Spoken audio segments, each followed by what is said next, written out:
Anyone who has the power to make you believe absurdities has the power to make you commit atrocities. Voltaire. This quote from Voltaire honestly disturbed me the first time I truly understood it. At first, I thought he was talking about evil people, dictators, extremists, dangerous regimes. But the more I studied history, and the more I observed human behavior, the more uncomfortable the truth became, because the people who participate in terrible things are not always monsters.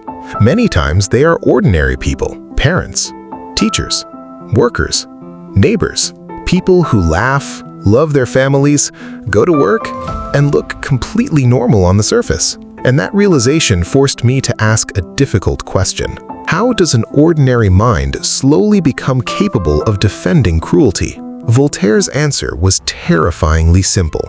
It begins long before the cruelty itself. It begins the moment people are trained to stop questioning what they are told. The moment emotion becomes more important than truth. The moment loyalty becomes stronger than critical thinking. The moment people accept ideas that collapse under honest scrutiny simply because those ideas feel comforting, tribal, or convenient.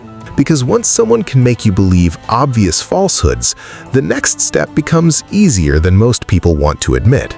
And honestly, this feels even more dangerous today than it did centuries ago.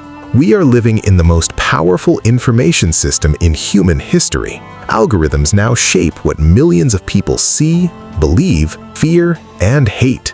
Entire groups of people can exist in completely separate realities while believing they alone possess the truth. And the frightening part is this: modern propaganda no longer always looks like propaganda. Sometimes it looks like entertainment.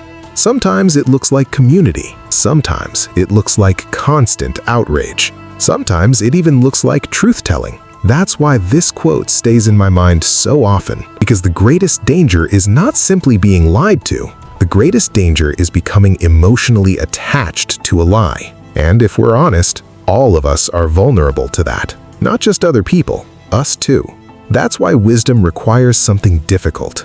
The courage to question even the beliefs we feel most certain about, especially the ones tied to our identity, politics, fears, or worldview. So let me ask you something honestly. What is one belief you currently hold about society, politics, or the world that you have never seriously challenged? And what would happen if you genuinely searched for the strongest argument against it, instead of only listening to voices that confirm what you already believe? Maybe real intelligence is not defending every belief we have.